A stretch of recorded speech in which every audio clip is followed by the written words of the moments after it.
It's really disturbing and creepy to have the President of the United States be obsessed with you and those who share your ethnicity.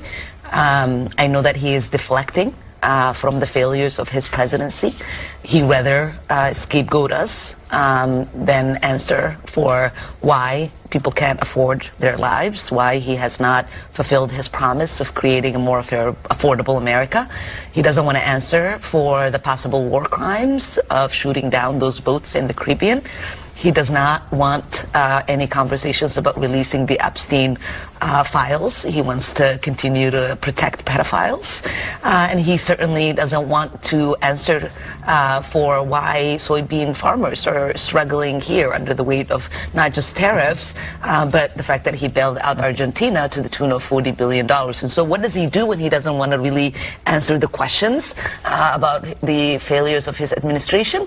He cues the bigotry. And we know this playbook. Operation, if it was about safety, if it was about finding the worst of the worst, there is a different way that they would have carried out, not by going into establishments that are owned by Somali Minnesotans, not by going to masjids or mosques, not by going into neighborhoods that we frequent. This is clearly racial profiling, ethnic profiling, and it's to intimidate us. But Somalis are resilient. We've been through a lot. We have overcome a lot, and we're not easily intimidated or easily bullied. We know what our rights are. The president gets upset that I tell him that he needs to abide by the Constitution. It's because that Constitution means a lot to us. We're people who've experienced what it means to have rights stripped from you. And so we cling on to the fact that we are protected by the Constitution. Woman, thank you for being with us. The president attacked you personally yesterday, and I want to play more of what he said. Ilhan Omar is garbage. She's garbage. Her friends are garbage. These aren't people that work. These aren't people that say, let's go, come on, let's make this place great. These are people that do nothing but complain. Congresswoman, how do you respond to that? Well, thank you, Anna, for having me. I would say the president's obsession with me and the Somali community is really unhealthy. It's creepy. And I hope that he gets the help that he needs. It sounds like he is trying to deflect from the failures that he's had as president. His immigration rates are not going in the way that he's expected. We know that the tariffs are not working to make life affordable for Americans. We know that he is afraid of what is in the Epstein files as he's fought to be the head of the pedophile protection party. And we know that right now he is being investigated for war crimes that he might have committed when he ordered what seems to be illegal attacks against boats in the Caribbean. There are 80,000 people of Somali descent in your state, but the president has been very focused, not just on them, but on you. In this extraordinary cabinet meeting, he said Somalis, quote, come from hell. They complain and they do nothing but bitch. Take a listen. These are people that do nothing but complain. They complain.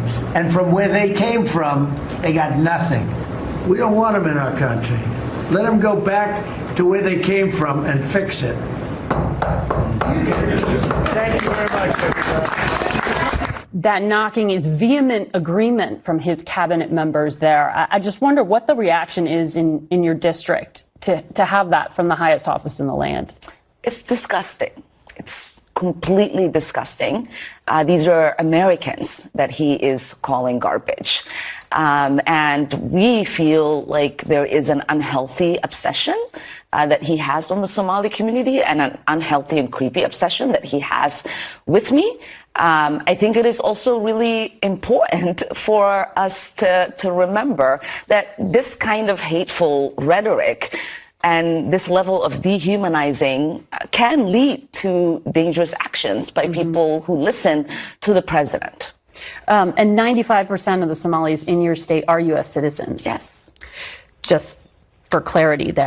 What I want people to know about Somali Americans is that in Minnesota especially, Minnesota is the state we chose. Most of us were settled elsewhere in the United States when we first came. I started out in Arlington, Virginia.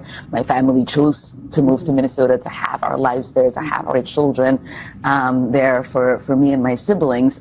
And we love our neighbors. We love being Minnesotans. We love being Americans.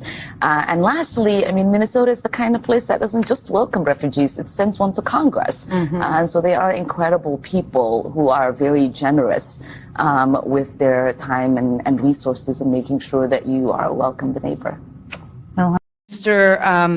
Epstein, the UFC settled a long-standing antitrust case after allegations of using restrictive contracts, keeping fighters' pay at roughly 15 to 20% of revenue, as Mr. English was kind of alluding to.